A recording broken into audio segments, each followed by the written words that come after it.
70년 만에 나타나서 동생 이야기 말이 됩니까? 저준아, 내 동생이야. DNA 검사 결과가 나왔어. 조작된 걸 수도 있지 않습니까? 정신 차리세요!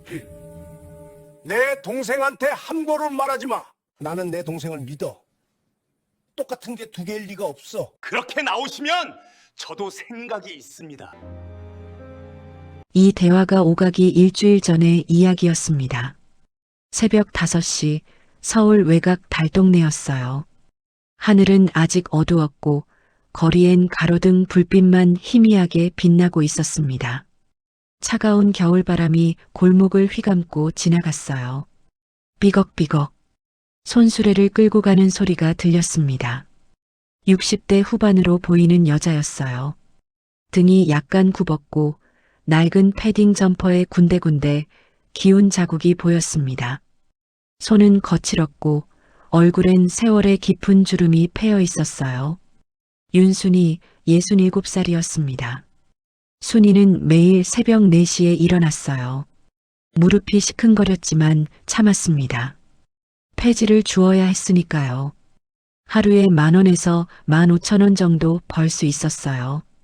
그 돈으로 월세 35만 원을 내고 밥을 먹고 살아갔습니다. 손수레를 끌고 골목을 돌았어요. 아파트 단지 쓰레기 분리수거함 앞에 멈춰 섰습니다. 플라스틱 상자들을 꺼내기 시작했어요. 박스는 따로, 비닐은 따로 분류했습니다. 오전 8시 순이는 강남 쪽으로 왔습니다. 부자 동네였어요. 이곳 쓰레기엔 가끔 쓸만한 것들이 나왔습니다. 멀쩡한 옷이나 가전제품도 버려졌어요. 고급 빌라 단지 쓰레기장이었습니다. 순이는 분리수거함을 뒤지기 시작했어요. 박스 몇 개를 챙겼습니다. 그때였어요. 쓰레기 봉투 옆에 검은색 가방이 놓여 있었습니다. 명품 로고가 선명했어요.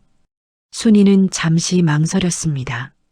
이런 건 경찰서에 가져다 줘야 했어요. 가방을 집어들었습니다. 무거웠어요. 뭔가 많이 들어있는 것 같았습니다. 지퍼를 열어봤어요. 순간 순이의 손이 멈췄습니다. 현금 다발이 빼곡했어요. 5만 원권이 수십 장 있었습니다. 대충 봐도 3천만 원은 되어 보였어요.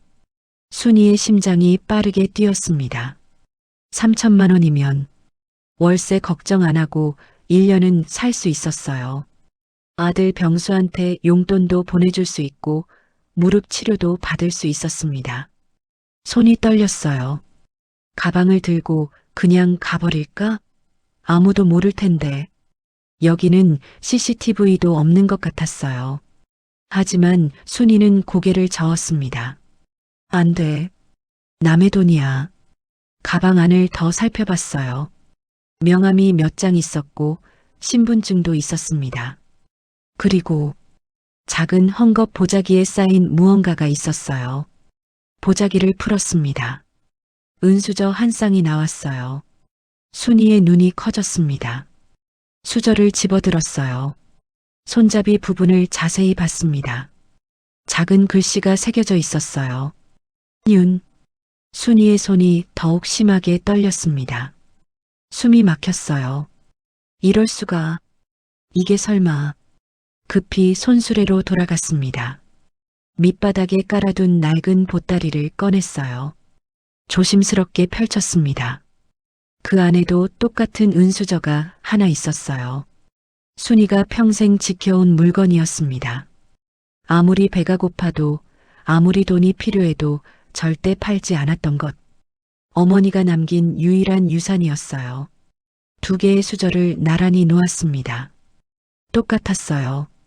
문양도 크기도 그리고 손잡이에 새겨진 윤이라는 글씨까지. 순이의 눈에서 눈물이 흘러내렸습니다. 오빠, 설마 오빠 거야? 70년 전 6.25 전쟁 때였어요. 피난길에서 어머니, 오빠와 헤어졌습니다. 순이는 겨우 5살이었어요. 사람들에 떠밀려 가족과 떨어졌고 그 뒤로 단 한 번도 만나지 못했습니다. 어머니는 피난 가기 전 순이와 큰아들이었던 오빠에게 은수저를 하나씩 쥐어줬어요. 순이야, 이걸 꼭 간직해라. 언젠가 이 수저로 우리가 다시 만날 수 있을 거야. 그게 어머니의 마지막 말이었습니다. 순이는 70년 동안 그 수저를 간직했어요. 고아원에서, 공장에서, 결혼해서도, 남편이 죽고 혼자가 되어서도 아무리 힘들어도 팔지 않았습니다. 가방 속 명함을 꺼냈어요. 태성그룹 회장 윤재민. 전화번호가 적혀 있었습니다. 순이는 한참을 망설였어요. 전화를 해야 할까? 아니면 그냥 경찰서에 맡겨야 할까? 하지만 이 은수저, 정말 오빠 것일까? 70년 만에 오빠를 만날 수 있을까? 순이는 떨리는 손으로 가방을 들었습니다. 그리고 경찰서로 향했어요.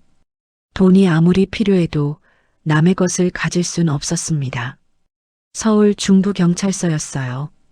순이는 민원실로 들어갔습니다.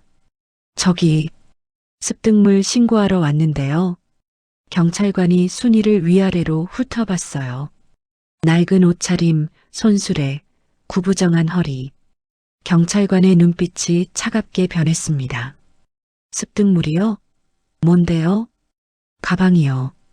쓰레기장에서 주웠어요. 순이가 명품 가방을 꺼내자 경찰관의 표정이 변했어요. 잠깐만요. 안에 뭐 들었어요? 돈이랑 은수저요. 돈이요? 얼마가 들어있는데요? 3천만 원쯤 되는 것 같던데요. 경찰관의 눈빛이 날카로워졌습니다. 할머니, 혹시 이거 안에서 돈 빼가신 거 아니에요? 뭐라고요? 돈을 제가 뺐다고요? 아니, 3천만 원이나 되는 돈을 그냥 가져오셨다고요? 신기하네요. 순이는 가슴이 철렁했어요. 의심받고 있었습니다. 손 안 댔어요. 정말이에요. 확인 좀 해봐야겠네요. 여기 앉아서 기다리세요. 경찰관이 가방을 들고 안으로 들어갔어요. 순이는 플라스틱 의자에 앉았습니다. 주변 사람들이 순이를 힐끔힐끔 봤어요. 마치 범죄자 보듯이. 30분쯤 지났을까요? 경찰관이 나왔습니다. 할머니, 신분증 좀 보여주세요. 순이는 낡은 지갑에서 주민등록증을 꺼냈어요. 경찰관이 컴퓨터에 뭔가 입력했습니다. 윤순이 씨 맞죠? 연락처 남겨주세요. 주인 찾으면 연락드릴게요. 경찰관님, 근데요. 그 은수저 말이에요. 은수저요? 저도 똑같은 걸 가지고 있어요. 제가 어렸을 때 어머니한테 받은 건데. 경찰관이 피식 웃었어요. 할머니, 은수저 흔한 거예요. 똑같은 게 많아요.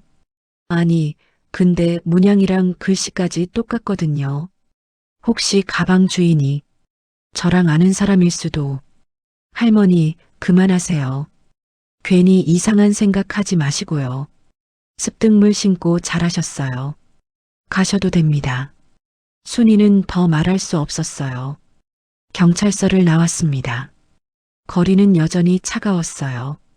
순이는 손수레를 끌고 걸었습니다. 마음이 복잡했어요. 정말 오빠일까? 아니면 그냥 똑같은 수저일까? 70년을 기다렸는데 이렇게 가까이 있었던 걸까? 그날 밤 순이는 반지하 방으로 돌아왔어요. 좁고 축축한 방이었습니다. 곰팡이 냄새가 났어요. 보일러는 고장나서 작동하지 않았습니다. 전기장판 하나로 겨울을 나고 있었어요. 순이는 은수저를 꺼냈습니다. 손으로 쓰다듬었어요. 엄마, 내가 오빠를 찾은 걸까요? 눈물이 또 흘렀습니다. 핸드폰이 울렸어요. 아들 병수였습니다. 엄마, 나 병수야. 이번 달은 돈 못 보낼 것 같아. 현장 일이 끊겨서. 괜찮다, 괜찮아. 엄마 돈 있으니까 걱정 마라. 엄마 미안해. 내가 무능해서. 아니다. 내가 건강하기만 하면 돼. 엄마는 괜찮아. 전화를 끊었어요. 순이는 한숨을 쉬었습니다. 지갑을 열어봤어요. 10,000원짜리 2장이 전부였습니다. 내일 아침도 걸을지도 몰랐어요. 아까 그 3천만 원 정말 필요했습니다. 하지만 가져올 수 없었어요. 그래도 양심은 지켜야지. 순이는 전기장판에 누웠습니다. 추웠어요. 무릎이 쑤셨습니다. 하지만 마음 한구석엔 희망이 있었어요. 혹시 정말 오빠라면 70년 만에 만날 수 있을까? 천장을 보며 순이는 눈을 감았습니다. 그날 밤 강남의 한남동이었어요. 거대한 저택 안 윤재민은 서재에 앉아 있었습니다. 70대 초반 태성그룹 회장이었어요. 책상 위엔 경찰서에서 가져온 가방이 놓여 있었습니다. 재민은 은수저를 꺼내 들었어요. 손이 떨렸습니다. 서랍을 열어서 오래된 나무 상자를 꺼냈어요. 조심스럽게 열자 똑같은 은수저 하나가 들어 있었습니다. 재민의 어머니가 남긴 것이었어요. 2개를 나란히 놓았습니다. 완벽하게 한 쌍이었어요. 순이, 정말 내 동생 순이인가? 재민은 경찰서에서 들었습니다. 습득자가 강순이라는 할머니였다고. 그 할머니도 똑같은 수저를 가지고 있다고 했다고. 재민의 가슴이 뛰었어요. 어머니는 돌아가시기 전 말했습니다. 재민아, 내 동생을 꼭 찾아야 한다. 순이, 우리 순이, 꼭 찾아라. 그게 어머니의 마지막 유언이었어요. 재민은 30년 동안 동생을 찾았습니다. 사설 탐정을 고용하고 신문 광고를 내고 실종자 찾기 단체에 기부도 했어요. 하지만 아무 소식이 없었습니다. 그런데 이제 재민은 내일 당장 그 할머니를 만나기로 결심했어요. 똑똑 문을 두드리는 소리가 났습니다. 형님, 저예요. 서준이요. 재민의 사촌 동생이었습니다. 형님, 가방 찾으셨다면서요? 다행이네요. 그래, 경찰서에서 연락 왔어. 어떤 할머니가 주워서 신고했다고 하는구나. 할머니요? 요즘 같은 세상에 신기하네요. 그 안에 돈도 많이 들었을 텐데. 3천만 원 있었어. 한 푼도 안 건드렸더라고. 서준의 눈빛이 변했어요. 3천만 원을 안 가져갔다고? 대단한 할머니시네요. 보상금 많이 드려야겠어요. 그래야지. 근데 서준아, 그 할머니가 혹시 내 동생일지도 몰라. 서준의 얼굴이 굳었습니다. 뭐라고 하셨어요? 무슨 말씀이세요? 어머니 은수저 있잖아.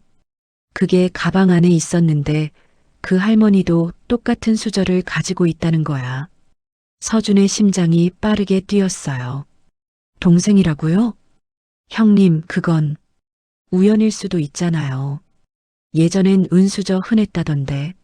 아니야, 서준아. 이건 어머니가 직접 만드신 거야. 세상에 2쌍밖에 없어. 하나는 동생한테, 하나는 나한테 주셨어.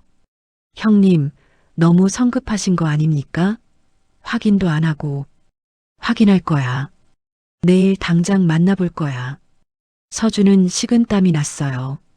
재민에게는 자식이 없었습니다.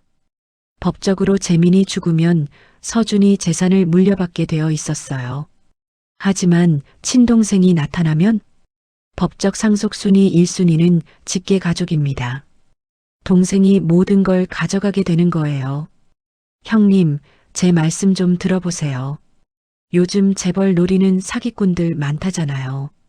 DNA 검사라도 해보시고. 당연히 할 거야. 하지만 난 느낌이 와. 이번엔 진짜일 것 같아. 서준은 주먹을 꽉 쥐었어요. 알겠습니다, 형님. 조심하세요. 서준은 서재를 나왔습니다. 복도를 걸으며 이를 갈았어요. 절대 안 돼. 내가 30년을 기다렸는데 거지 할멈 하나 때문에 다 놓칠 순 없어. 서준은 핸드폰을 꺼냈습니다. 전화를 걸었어요. 나야. 급한 일이 생겼어. 내일 아침에 만나자. 중요한 일이야. 다음 날 아침이었습니다. 순이는 새벽같이 일어났어요. 폐지를 주우러 나가려고 했습니다. 핸드폰이 울렸어요. 모르는 번호였습니다. 여보세요? 강순이 씨시죠? 중부경찰서입니다. 어제 신고하신 가방 주인 찾았습니다. 지금 경찰서로 와주실 수 있으세요? 주인분이 직접 만나고 싶다고 하시네요. 순이의 심장이 뛰었어요. 알겠습니다. 지금 갈게요. 순이는 서둘러 옷을 갈아입었습니다. 가장 깨끗한 옷을 꺼냈어요. 하지만 그것도 낡고 해진 것이었습니다. 거울을 봤어요. 주름진 얼굴, 거친 손, 구부정한 허리. 이런 모습으로 오빠를 만나다니. 하지만 어쩔 수 없었어요. 이게 순이의 진짜 모습이었으니까요. 경찰서로 향했습니다. 버스를 타고 1시간을 달렸어요. 경찰서에 도착했습니다. 민원실로 들어갔어요. 저, 어제 가방 신고한 강순이인데요. 네, 3층 접견실로 올라가세요. 주인분이 기다리고 계십니다. 순이는 떨리는 다리로 엘리베이터에 탔어요. 3층 버튼을 눌렀습니다. 엘리베이터가 올라가는 동안 순이의 심장은 미친 듯이 뛰었어요. 정말 오빠일까? 70년 만에 만나는 걸까? 엘리베이터 문이 열렸습니다. 복도를 걸었어요. 접견실 문 앞에 섰습니다. 손을 들어 문을 두드렸습니다. 들어오세요. 안에서 낮은 남자 목소리가 들렸어요. 순이는 손잡이를 잡았습니다. 천천히 문을 열었어요. 방 안에는 70대 초반으로 보이는 남자가 앉아 있었습니다. 고급 정장을 입고 머리는 단정하게 넘겼어요. 얼굴엔 세월의 흔적이 있었지만 품위가 느껴졌습니다. 남자가 순이를 보는 순간 자리에서 벌떡 일어났어요. 혹시 윤순이 씨입니까? 네. 그런데요. 남자의 눈에서 눈물이 흘러내렸습니다. 저는 윤재민입니다. 순이의 다리에 힘이 풀렸어요. 의자를 잡고 겨우 섰습니다. 윤재민? 네. 혹시 제가 순이 동생 오빠 맞습니까? 순이는 남자를 빤히 봤어요. 70대 초반이었지만 어딘가 낯익은 얼굴이었습니다. 어머니를 닮았어요. 오빠? 순이야. 재민이 순이에게 달려왔습니다. 순이를 꽉 안았어요. 순이야, 정말 내 동생이었어. 너를 70년을 찾았어. 순이도 재민을 안았습니다. 눈물이 쏟아졌어요. 오빠, 내가 오빠를 다시 만나다니. 두 사람은 한참을 울었습니다. 70년 만의 재회였어요. 경찰관들도 감동해서 눈물을 훔쳤습니다. 하지만 이 감동적인 순간을 누군가는 다른 눈으로 보고 있었어요. 접견실 방 복도 끝에서 박서준이 서 있었습니다. 서준의 얼굴은 차갑게 굳어 있었어요. 정말 동생이었어.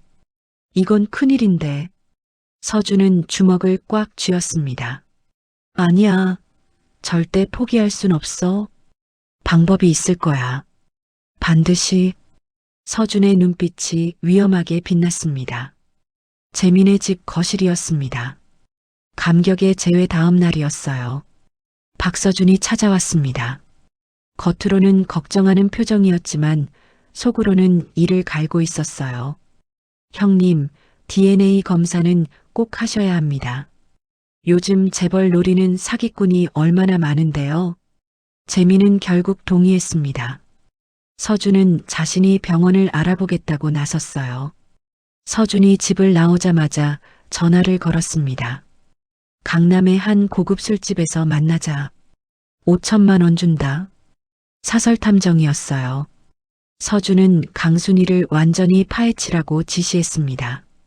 전과 빚, 과거 모든 것. 없으면 만들라고 했어요. 3일 후 탐정에게서 보고가 왔습니다. 전과 없습니다. 빚도 없고요. 평생 성실하게 살았습니다. 단 은수저만큼은 절대 팔지 않았다고 합니다. 서준은 책상을 주먹으로 쳤습니다. 그럼 병원 의사를 매수해. DNA 검사 결과를 불일치로 조작하라고. 서준은 아는 병원 의사에게 2억을 제시했어요. 의사는 돈에 눈이 멀어 승낙했습니다. 같은 시각 순이는 재민과 함께 병원에 갔습니다. 체열을 했어요. 일주일 후 결과가 나온다고 했습니다. 병원을 나와 재민은 순이를 고급 한정식집으로 데려갔어요. 한우, 전복, 홍게가 나왔습니다. 순이는 평생 본 적도 없는 음식들이었어요. 순이야, 그동안 어떻게 살았어? 순이는 천천히 말했습니다. 고아원, 공장, 결혼, 남편의 죽음, 폐지 줍던 삶. 재민은 눈물을 흘렸어요. 이제 걱정 마. 내가 책임질게. 오빠 구걸하고 싶지 않아요. DNA 결과 나올 때까지만 기다려요. 그날 오후 순이가 집에 돌아오는 길이었습니다. 골목 입구에서 낯선 남자가 기다리고 있었어요. 사설 탐정이었습니다. 남자는 순이를 카페로 데려갔어요. 그리고 봉투를 내밀었습니다. 3천만 원 있습니다. 받고 조용히 사라지세요. 싫어요. 돈 때문에 오빠 찾은 게 아니에요. 5천만 원? 1억? 순이는 봉투를 밀어냈습니다. 일어나 나가려는데 남자가 팔을 잡았어요. 윤순이 씨 아들 강병수 씨. 지방에서 일용직하죠? 그 일자리 없어지면 어떻게 될까요? 순이는 팔을 뿌리치고 카페를 뛰쳐나왔습니다. 집에 도착해 문을 걸어 잠그고 주저앉았어요. 누군가 자신을 미행하고 병수까지 위협했습니다. 밤새 순이는 잠을 이루지 못했어요. 정말 자신이 오빠한테 짐이 되는 걸까 고민했습니다. 다음 날 아침 재민에게서 전화가 왔습니다. 순이야, DNA 검사 결과 나왔대. 같이 병원 가자. 순이는 어제 일 때문에 갑자기 무서워졌어요. 오빠, 나 안 가도 될까요? 재민은 지금 간다며 전화를 끊었습니다. 1시간 후 재민이 순이의 반지하 집 앞에 도착했어요. 습기 찬 벽 곰팡이를 보며 재민의 가슴이 아팠습니다. 순이는 눈이 퉁퉁 부어 있었어요. 재민이 무슨 일이냐고 묻자 순이는 울며 어제 있었던 일을 모두 말했습니다. 재민의 얼굴이 굳어갔습니다. 서준이가 그랬을 거야. 분명히. 재민은 즉시 비서실장에게 전화했어요. 사설탐정 회사 조사, 서준의 통화 기록 확인을 지시했습니다. 순이야, 신경 쓰지 마. 내가 다 해결할게. 재민은 순이를 차에 태워 병원으로 향했습니다. VIP 진료실이었어요. 의사가 서류를 들고 들어왔습니다. 순이와 재민은 손을 꽉 잡았어요. 의사가 서류를 펼쳤습니다. 유전자 일치율 99.99%입니다. 친남매가 확실합니다. 재민이 순이를 꽉 안았어요. 순이야, 정말 내 동생이었어. 하지만 서준은 몰랐습니다. 재민의 아내 수진이 다른 병원에서도 검사를 받게 했다는 것을. 그날 저녁 재민의 집 거실에서 대결이 벌어졌습니다. 재민, 수진, 재민의 아내 순이, 그리고 서준이 앉아 있었어요. 서준은 여유로운 표정이었습니다. 자신이 검사를 조작했다고 믿고 있었으니까요. 형님, 결과가 어떻게 나왔습니까? 재민이 서류를 테이블에 올려놓았습니다. 99.99% 일치. 순이는 내 친동생이야. 서준의 얼굴이 굳었습니다. 뭐라고요? 그럴 리가 없어요. 검사를 다시 해야 합니다. 재민이 또 다른 서류를 꺼냈습니다. 서준아, 내가 사설탐정 고용한 거, 순이 미행한 거, 협박한 거 다 알아. 서준은 변명하려 했지만 수진이 차갑게 말했어요. 서준 씨, 병원 의사 매수하셨죠? 2억 송금 기록 있어요. 그런데 전 다른 병원에서도 검사받게 했거든요. 두 곳 모두 99.99% 일치해요. 서준은 할 말을 잃었습니다. 재민이 소리쳤어요. 나가. 당장 나가. 다신 내 얼굴 보지 마. 서준은 비틀거리며 일어났습니다. 나가면서 순이를 노려봤어요. 증오가 가득한 눈빛이었습니다. 일주일 후 서준은 경찰에 소환됐습니다. 조사실에서 형사가 물었어요. 박서준 씨, 윤순이 씨 미행 지시하셨죠? 통화 기록 있습니다. 그건 회사 일로 그랬던 거입니다.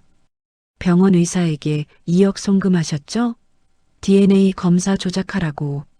그리고 윤순이 씨 폭행 사건 당일 박 씨 핸드폰이 범행 장소 근처에 잡혔습니다. 서준은 식은땀을 흘렸습니다. 폭행 교사, DNA 조작, 협박 혐의로 구속영장 청구하겠습니다. 한 달 후 서준의 재판이 열렸습니다. 증인들이 나와 증언했어요. 사설탐정, 병원 의사, 회사 직원들 모두 서준의 범죄를 증언했습니다. 회사 직원들은 서준의 갑질도 증언했어요. 매일 욕설을 들었습니다. 전무님 때문에 우울증 약을 먹었습니다. 마지막으로 순이가 증인석에 섰습니다. 새벽에 두 남자가 쇠파이프로 저를 공격했습니다. 서준은 순이를 노려봤어요. 무서운 눈빛이었습니다. 일주일 후 선고 공판이었습니다. 피고인 박서준에게 징역 15년을 선고한다. 서준은 무너졌습니다. 끌려나가며 소리쳤어요. 윤순이, 두고 봐. 내가 나가면 가만두지 않을 거야. 법정이 술렁거렸습니다. 재미는 안도했지만 순이는 불안했어요. 서준의 마지막 눈빛이 너무 무서웠습니다. 석 달이 지났습니다. 순이는 작은 빌라로 이사했어요. 재민이 마련해준 깨끗한 집이었습니다. 곰팡이도 없고 따뜻했어요. 순이는 태성나눔재단에서 일하기 시작했습니다. 실종 가족 찾기 팀장이었어요. 첫사례로 10년 전 실종된 아들을 찾는 어머니를 도왔습니다. 한 달 후 부산에서 아들을 찾아냈어요. 엄마, 너무 보고 싶었어요. 아들, 엄마도 너무 보고 싶었어. 재회의 순간을 보며 순이는 눈물을 흘렸습니다. 석 달 동안 5가족을 재회시켰어요. 뉴스에도 나왔습니다. 폐지 죽던 할머니, 헤어진 가족 찾아주는 천사되다. 재민이 월급 400만 원을 줬습니다. 오빠 너무 많아요.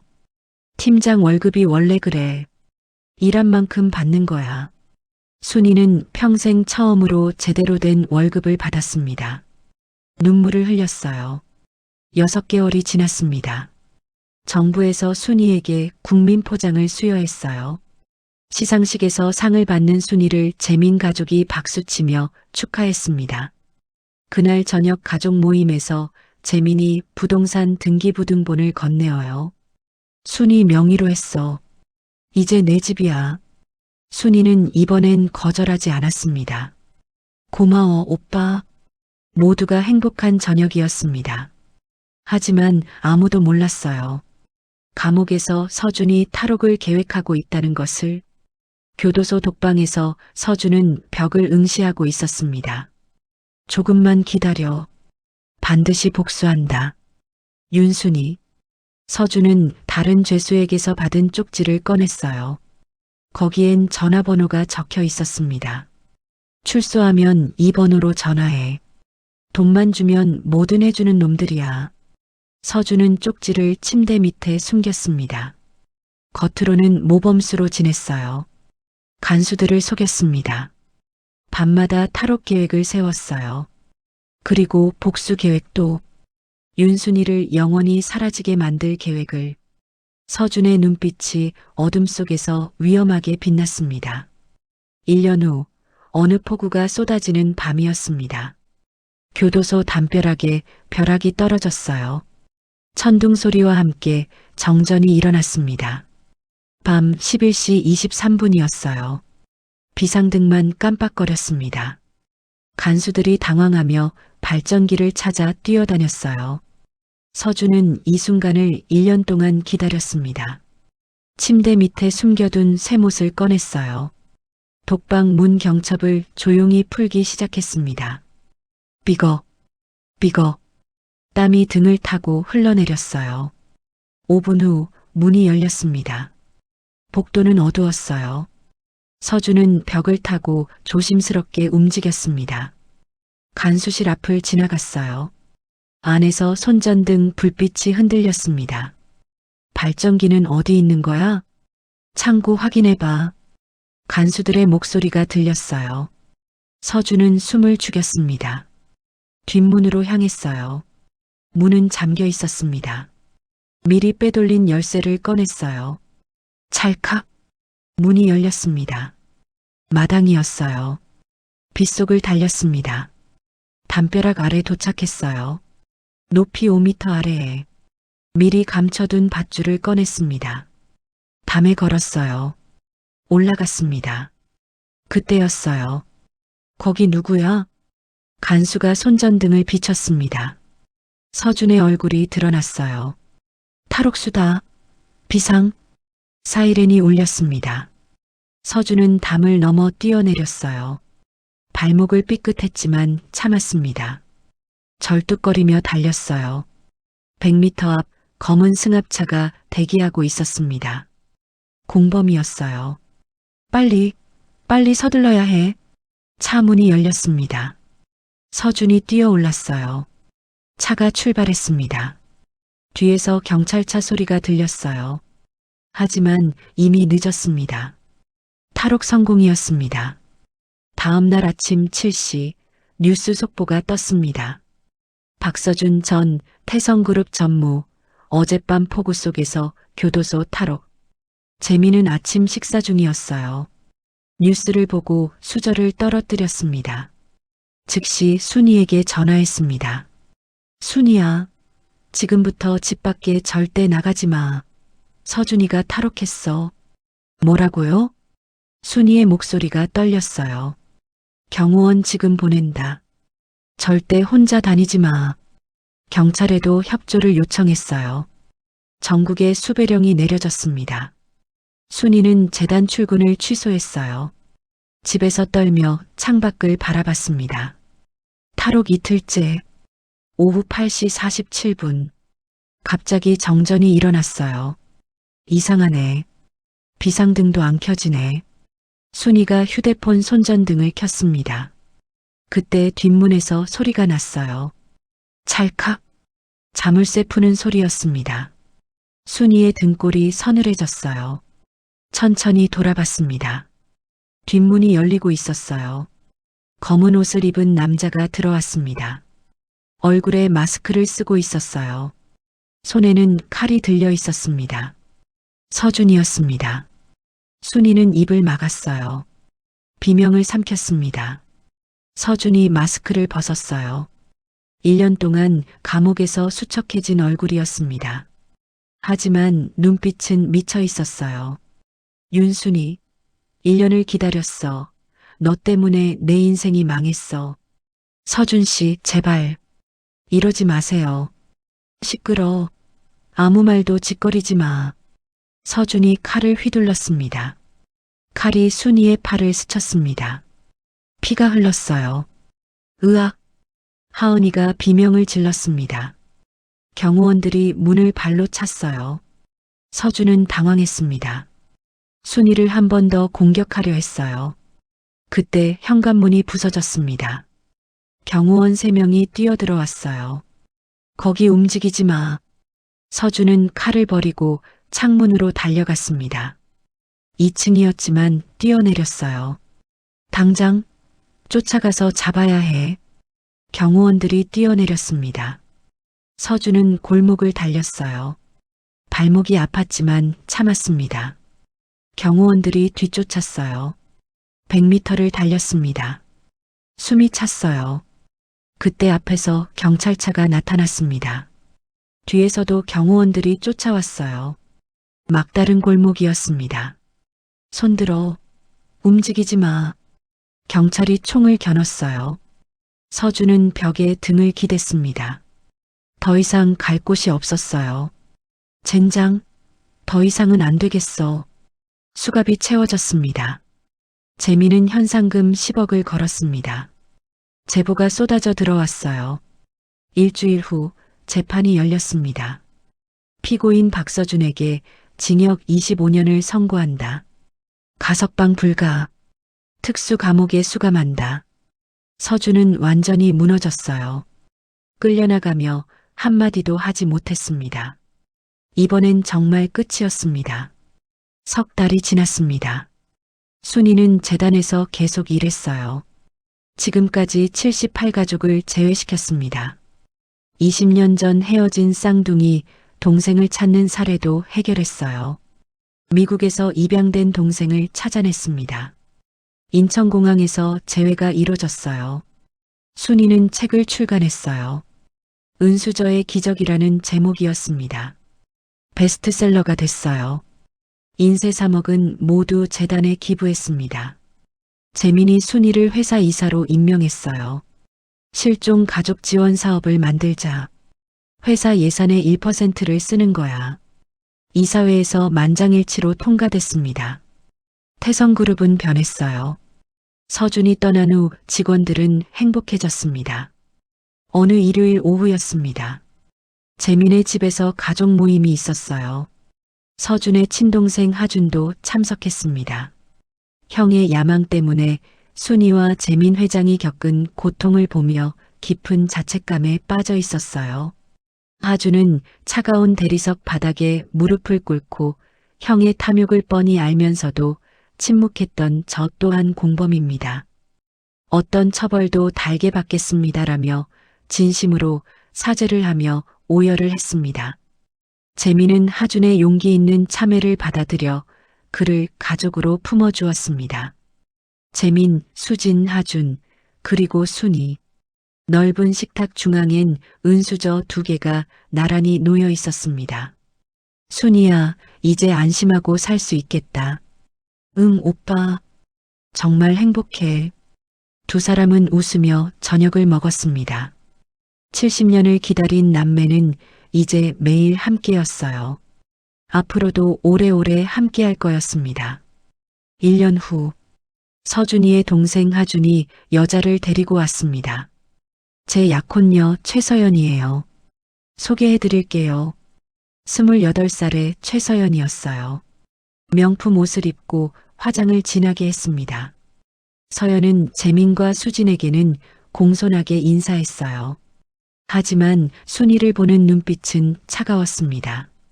저녁 식사 자리였습니다. 회장님, 저희 아버지가 회장님 존경한다고 하셨어요. 서연은 능숙하게 재민에게 잘 보였습니다. 순이가 반찬을 집으려 하자 서연이 슬쩍 접시를 치웠어요.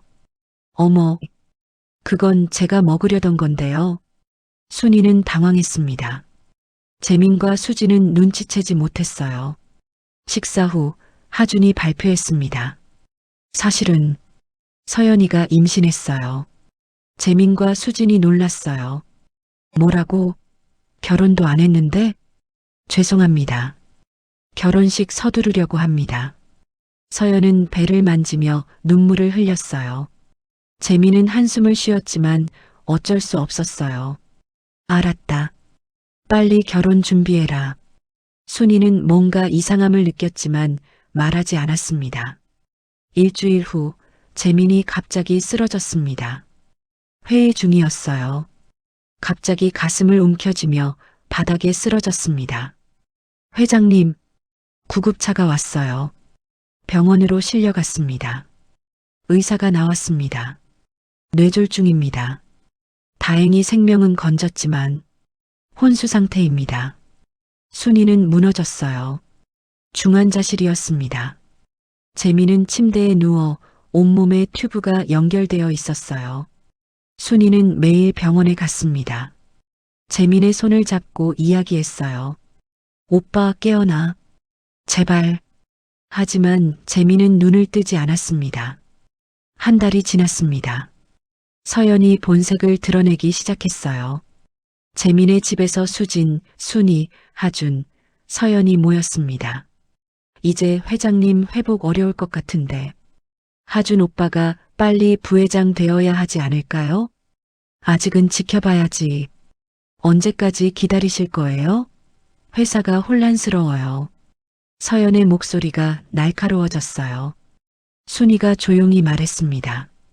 오빠는 깨어나실 거야. 서연이 순이를 쳐다봤어요. 비웃는 눈빛이었습니다. 고모 할머니, 현실을 보세요. 의사도 희망 없다고 했잖아요. 수진이 화를 냈지만 서연은 사과만 했어요. 그날 밤 순이가 부엌에서 물을 마시고 있었어요. 복도에서 서연과 하준의 대화가 들렸습니다. 오빠, 고모 할머니 너무 거슬려. 맨날 병원에서 울고불고. 서연아, 그래도 할아버지 동생이잖아. 에이, 평생 폐지나 줍다가 갑자기 나타나서 재산 노린 거잖아. 순이는 가슴이 철렁했어요. 서연아, 그런 말 하지 마. 왜? 어차피 회장님 돌아가시면 우리가 다 받는 거야. 고모 할머니한테 줄 거 하나도 없어. 순이는 손이 떨렸어요. 이틀 후 서연이 순이의 방에 들어왔습니다. 고모 할머니, 솔직히 말할게요. 이 집에서 나가주세요. 뭐라고? 회장님 돌아가시면 이 집은 우리 거예요. 고모 할머니는 여기 있을 이유가 없잖아요. 서연 씨, 지금 무슨... 아, 그리고 재단 일도 그만두세요. 나이도 많으신데 언제까지 일하실 거예요? 보기 민망해요. 순이는 참았습니다. 화가 났지만 참았어요. 나는 오빠가 깨어날 때까지 여기 있을 거야. 에휴, 답답하네. 알았어요. 서연이 나갔습니다. 다음 날 순이가 재단에 출근했어요. 책상 위에 편지가 놓여 있었습니다. 윤순이 팀장님께 팀장님의 과거 행적에 대해 조사했습니다. 고아원 시절 절도 사건이 있었다고 합니다. 이 사실이 알려지면 재단 이미지에 타격이 갈 것입니다. 잦은 사퇴를 권고합니다. 거짓말이었어요. 순이는 평생 도둑질한 적이 없었습니다. 순이는 편지를 구겼어요. 하지만 불안했습니다. 병원에 갔습니다. 재미는 여전히 혼수 상태였어요. 오빠, 나 힘들어. 누가 나한테 이런 짓을. 순이는 재민의 손을 잡고 울었습니다. 그때 재민의 손가락이 미세하게 움직였어요. 순이는 눈치채지 못했습니다. 사실 재민은 의식이 있었어요. 눈을 뜰 수 없고 말을 할 수 없었지만 모든 소리를 들을 수 있었습니다. 서연이 순이를 괴롭히는 것도 재산을 노리는 것도 모두 듣고 있었어요. 재민은 분노했습니다. 하지만 몸을 움직일 수 없었어요. 일주일 후 서연의 괴롭힘은 더 심해졌습니다. 저녁 식사 시간이었어요. 고모 할머니, 이 반찬 드시지 마세요. 이거 비싼 거예요. 수진이 화를 냈지만 서연은 웃었어요. 농담이에요, 어머님. 순이는 참았습니다. 하지만 눈물이 났어요. 밤에 순이는 병원에 갔습니다. 오빠, 나 이제 못 버틸 것 같아. 재민의 눈에서 눈물이 흘렀어요.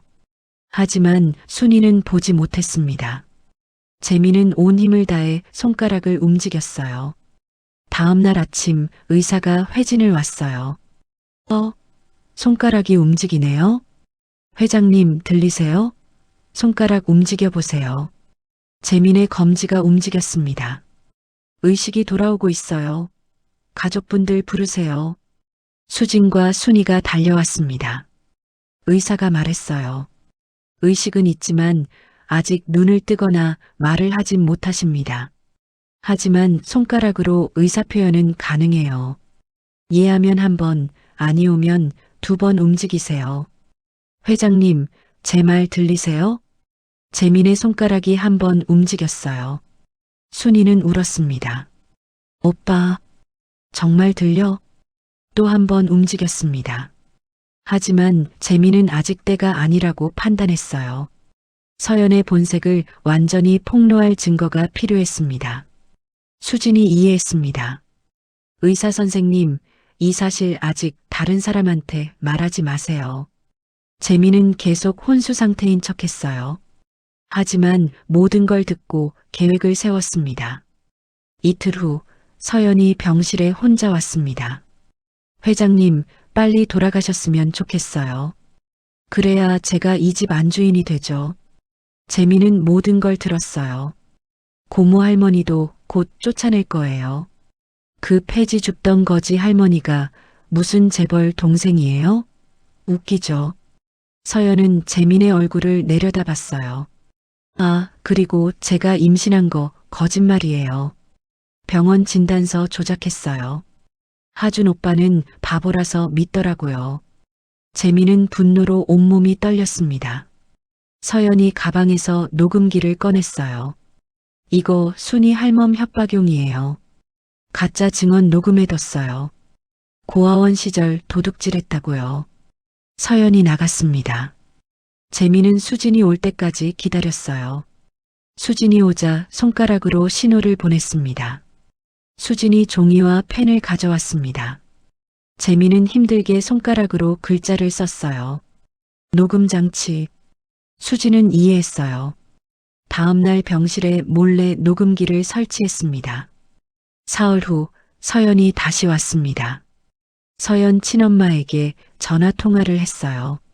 엄마, 나야. 계획대로 진행 중이야. 곧 결혼하면 재산 좀 빼돌릴 거야. 회장님은 좀 어때? 빨리 죽었으면 좋겠어. 그 폐지 할멈도 짜증나. 걱정 마. 내가 다 쫓아낼 거야. 너 임신은? 어떻게 된 거야? 가짜라니까. 나 여배우인 거 잊었어? 다들 나한테 완벽하게 속았어. 모든 대화가 녹음됐습니다. 일주일 후 재민은 결심했어요. 비밀리에 재활치료를 시작했습니다. 2주일이 지나자 눈을 뜰 수 있게 됐어요. 말도 조금씩 할 수 있었습니다.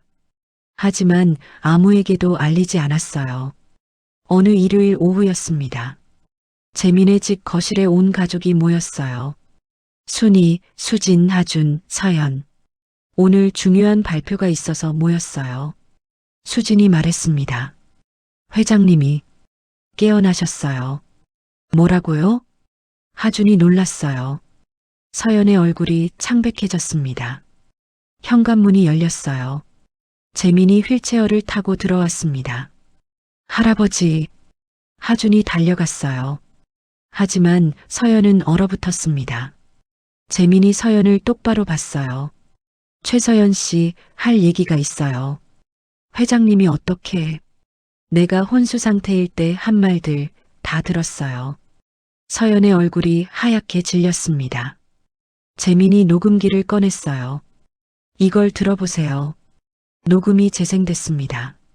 서연의 목소리가 선명하게 들렸어요. 회장님, 빨리 죽었으면 좋겠어. 폐지 할멈 쫓아낼 거야. 임신은 가짜야. 하준은 믿을 수 없다는 표정이었어요. 서연아, 이게 무슨... 오빠 아니야. 이건... 재민이 또 다른 서류를 꺼냈습니다. 이 서류는 병원 진단서 조작한 증거, 임신도 거짓이었네. 그리고 순이 고모를 협박한 편지도 내가 보낸 거지. 서연은 할 말을 잃었습니다. 하준이 서연을 바라봤어요. 서연아, 정말이야? 서연은 무릎을 꿇었어요. 죄송해요. 용서해 주세요. 재민은 차갑게 말했습니다. 경찰 부르세요. 사기, 협박, 명예훼손으로 고소할 거다. 회장님, 제발. 경찰이 왔어요. 서연은 체포됐습니다. 순이는 재민을 안았어요. 오빠, 깨어나서 정말 고마워. 순이야, 미안해. 내가 힘들어하는데 도와주지 못해서. 아니야, 오빠. 이제 괜찮아. 하준은 충격에 빠져 있었어요. 재민이 하준의 어깨를 잡았습니다. 하준아, 사람을 잘 봐야 해. 겉모습에 속으면 안 돼. 죄송합니다, 할아버지. 일주일 후 서연의 재판이 열렸습니다. 피고인 최서연에게 징역 3년을 선고한다. 서연은 끌려갔어요. 재민은 재활치료를 계속했습니다. 석 달 후 휠체어 없이 걸을 수 있게 됐어요. 순이와 함께 정원을 산책했습니다. 오빠, 이제 정말 괜찮은 거지? 그래, 이제 다 나았어. 앞으로 아무도 널 괴롭히지 못하게 할게. 두 사람은 손을 잡고 걸었습니다. 70년을 기다린 남매는 어떤 시련도 함께 이겨낼 수 있었어요. 며칠이 지나 오빠의 생일날 아침, 한남동 저택의 주방은 이른 새벽부터 분주했습니다. 호텔에서 온 인류 요리사들이 거위간이니 전복이니 하는 귀한 재료들을 늘어놓았지만 나는 그 화려한 풍경 한복판에서 낡은 양은풍 그릇 하나를 꺼냈습니다. 오빠에게 주고 싶었던 건 돈으로 산 진미가 아니라 우리가 잃어버린 그 시절의 기억이었으니까요. 나는 하얀 밀가루를 푼 그릇에 붓고 찬물을 조금씩 부어가며 반죽을 치대기 시작했습니다. 거친 내 손등 위로 하얀 가루가 날리고 손가락 사이사이로 끈적한 반죽이 엉겨붙었습니다. 이 감촉, 이 냄새. 눈을 감으니 1950년 그 춥던 피난길의 겨울밤이 떠올랐습니다. 어머니는 깨진 가마솥에 길가에서 주운 마른 나뭇가지를 태워 물을 끓이셨지요. 밀가루 한 줌뿐이었지만 어머니는 그걸 아껴 우리 남매의 입에 넣어주셨습니다. 나는 그때 어머니가 반죽을 치대며 냈던 그 일정한 리듬을 기억하며 힘껏 주먹을 쥐었습니다. 주방 한쪽에서 멸치와 다시마를 넣고 육수를 끓이자 구수한 냄새가 저택의 거창한 대리석 벽을 타고 올라갔습니다. 요리사들은 의아한 눈초리로 나를 보았지만 개의치 않았습니다. 감자를 투박하게 썰어 넣고 끓어오르는 육수에 반죽을 얇게 떼어 넣었습니다. 펄펄 끓는 솥 앞에서 땀을 닦으며 나는 속으로 빌었습니다. 엄마, 오빠가 이 맛을 기억하게 해줘요. 우리가 한 핏줄이라는 걸 이 맛으로 다시 확인하게 해주세요. 식탁에 앉은 오빠는 내 앞에 놓인 소박한 수제비 대접을 보고는 한참 동안 말이 없었습니다. 김이 모락모락 나는 대접 속에서 삐뚤빼뚤한 수제비 조각들이 떠올라 있었습니다. 오빠는 떨리는 손으로 수저를 들어 국물을 한 입 마셨습니다. 그리고 이내 수저를 든 손이 눈에 띄게 떨리기 시작했습니다. 순이야, 이 맛, 이거 엄마가 해주던 거랑 똑같다. 그치? 감자를 이렇게 큼직하게 썰어 넣던 그 맛. 오빠의 눈에서 툭 눈물 한 방울이 수제비 국물 위로 떨어졌습니다. 오빠는 체면도 잊은 채 고개를 쳐박고 수제비를 입안 가득 밀어 넣었습니다. 70년간 가슴속에 맺혀있던 응어리가 그 뜨거운 국물과 함께 녹아내리는 것 같았습니다. 우리는 스테이크가 식어가는 줄도 모르고 서로의 얼굴을 바라보며 울고 웃었습니다. 하지만 그 따뜻한 풍경 너머 식탁 끝에 앉아 차갑게 식은 눈으로 우리를 지켜보는 이가 있었습니다. 올케 수진이었습니다. 그녀는 마치 더러운 것을 본 듯 코끝을 찡그리며 내가 만든 수제비를 쳐다보고 있었습니다. 그 서늘한 시선이 내 등 뒤를 서늘하게 훑고 지나갔습니다. 재민 오빠가 나를 챙기면 챙길수록 집안의 공기는 서서히 얼어붙기 시작했습니다. 올케 수지는 오빠 앞에서는 세상 어디에도 없는 현숙한 아내이자 너그러운 올케의 가면을 썼습니다. 하지만 오빠의 구둣발 소리가 멀어지는 순간 그녀의 얼굴은 순식간에 악기처럼 변했습니다. 고모님, 적당히 좀 하시죠. 수제비 하나로 사람 마음 흔드는 거 시장통에서나 통하는 천박한 수법 아니에요? 그녀는 내가 거실 소파에 앉아 있기라도 하면 마치 벌레를 보는 듯한 눈빛으로 나를 훑어내렸습니다.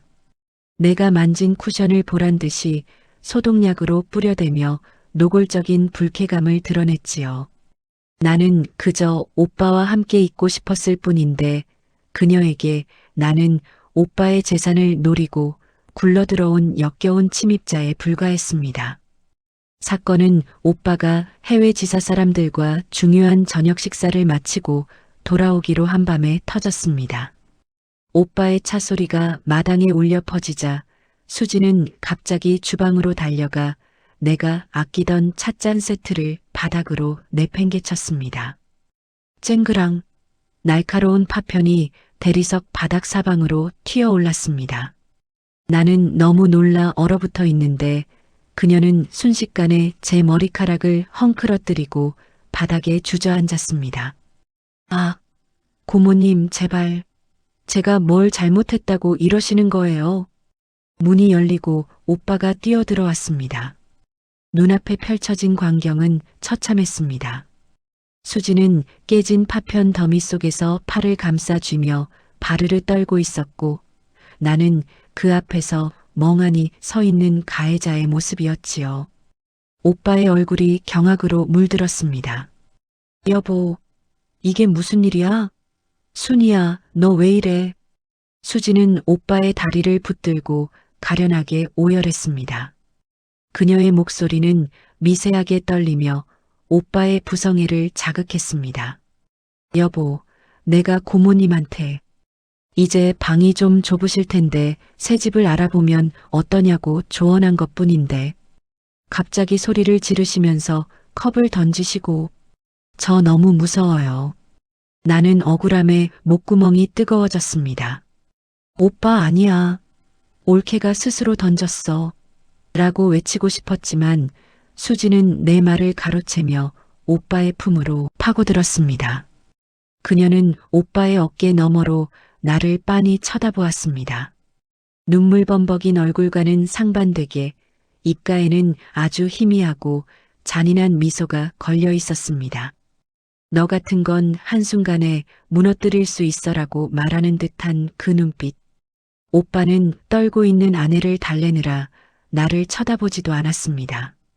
평생을 패지나 주우며 밑바닥 인생을 살아온 나의 진실보다는 우아한 명문가 출신 아내의 눈물이 오빠에게는 더 큰 진실이었겠지요. 가슴이 찢어지는 듯한 배신감에 나는 손을 떨며 거친 내 손바닥만 내려다보았습니다. 이 집은 이제 오빠와 나의 낙원이 아니라 수진이 설계한 정교한 지옥이 되어가고 있었습니다. 빗속에서 쫓겨나 다시 돌아온 달동네 반지하 방은 차갑고 습했습니다. 하지만 내 가슴 속에는 그보다 더 뜨거운 분노의 불꽃이 타오르고 있었지요. 나는 떨리는 손으로 고물상 영자 씨를 찾았습니다. 밑바닥 인생 30년 내게는 오빠의 돈보다 더 귀한 사람의 눈들이 있었으니까요. 영자 씨는 내 몰골을 보고는 몽둥이를 들고 일어섰습니다. 순이 언니, 어떤 놈이 이랬어. 내가 가만 안 둬. 나는 영자 씨를 진정시키고 수진이 보여준 사진 속 도박장의 위치를 추적했습니다. 영자 씨의 아들이 배달 일을 하며 그 바닥 생리를 잘 알고 있었지요. 며칠 밤을 잠복한 끝에 나는 수진이 사주한 사채업자와 그녀의 비서가 은밀히 만나는 장면을 목격했습니다. 내 손에는 낡은 스마트폰이 들려 있었고 그들의 대화는 고스란히 녹음되었습니다. 회장 부인이 준 돈이야. 강병수 그놈 도박판에 억지로 앉혀놓고 사진 찍느라 고생했다며? 그 한마디에 내 심장이 멈추는 것 같았습니다. 내 아들 병수는 죄가 없었습니다. 모든 것은 나를 쫓아내기 위한 수진의 잔인한 각본이었던 겁니다. 나는 녹음기를 품에 안고 다시 한남동 저택으로 향했습니다. 경호원들이 나를 막아섰지만 나는 목이 터져라 오빠의 이름을 불렀습니다. 오빠, 재민 오빠, 나와봐. 오빠가 알던 그 여자의 진짜 얼굴을 보라고. 대문이 열리고 오빠가 차가운 얼굴로 나타났습니다. 곁에는 승리자의 미소를 지은 수진이 서 있었지요. 나는 오빠의 발 앞에 녹음기를 던졌습니다. 재생 버튼을 누르는 순간 고요한 저택 마당에는 수진의 추악한 음모가 울려 퍼졌습니다. 오빠의 얼굴은 경악을 넘어 참담함으로 무너져 내렸습니다. 수진은 당황하며 내 뺨을 때리려 했지만 오빠의 거친 손이 그녀의 팔목을 낚아챘습니다. 이게 다 사실이야?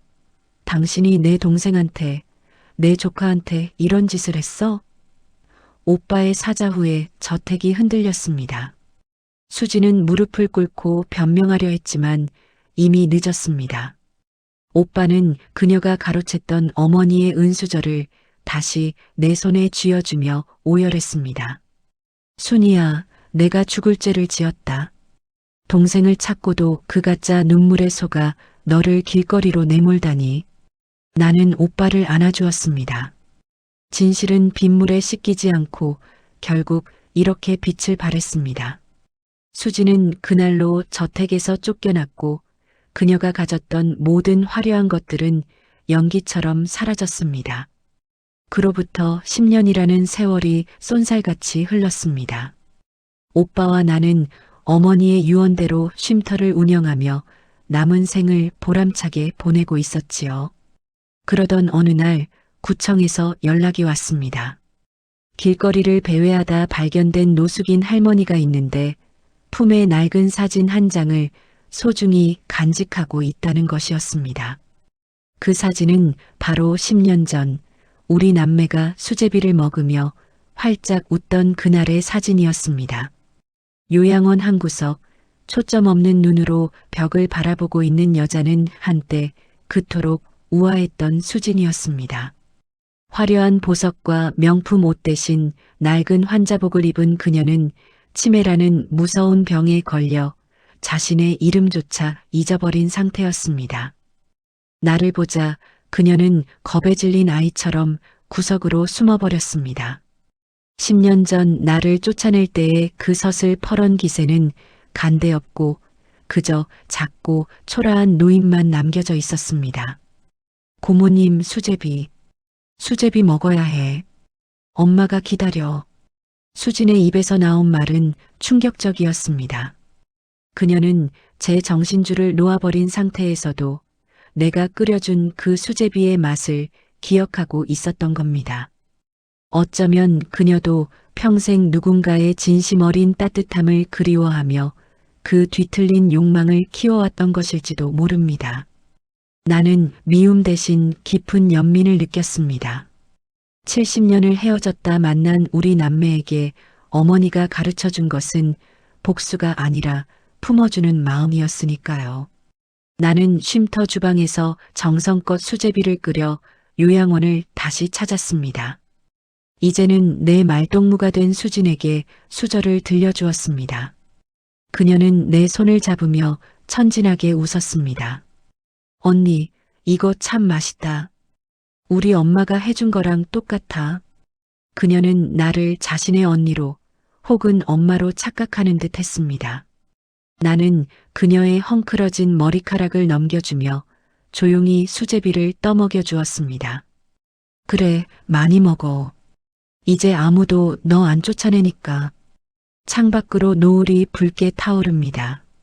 식탁 위에는 이제 짝을 잃지 않은 은수저 한 쌍이 나란히 놓여 있습니다. 한쪽은 오빠의 정직함이, 한쪽은 나의 용서가 담긴 채로 말입니다. 평생을 가난과 소외 속에 살았지만 인생의 마지막 장에서 나는 진정한 부자가 되었습니다. 미워하던 사람까지 품을 수 있는 이 넓은 마음이야말로 어머니가 내게 물려준 가장 큰 유산이었음을 이제야 깨닫습니다. 은수저에 비친 나의 주름진 얼굴이 오늘따라 참으로 평온해 보입니다. 이제 나는 더 이상 바랄 것이 없습니다. 사랑하는 가족과 따뜻한 수제비 한 그릇, 그리고 용서할 수 있는 마음이 있는 지금이 내 생의 가장 빛나는 순간이니까요. 여러분, 인생이라는 긴 여행길에서 여러분이 쥐고 있는 은수저는 무엇입니까? 때로는 세상이 나를 속이고 가족이 나를 아프게 할지라도 정직과 용서라는 그 귀한 보물을 포기하지 마세요. 비바람이 지나간 뒤에야 비로소 무지개가 뜨듯이 우리의 삶도 고통을 견뎌낸 뒤에야 진정한 평화를 만날 수 있습니다. 70년의 기다림 끝에 찾은 이 행복이 오늘을 살아가는 여러분의 가슴에도 따뜻한 위로가 되기를 바랍니다. 시청해 주셔서 감사합니다. 구독과 좋아요도 한 번씩 부탁드려요. 앞으로도 여러분의 나날 잔잔한 위로가 될 이야기로 찾아뵙겠습니다. 지금 어디에서 시청하고 계신지 댓글로 남겨주세요. 따뜻한 한마디가 누군가에게는 세상 가장 큰 위로가 될 수도 있습니다.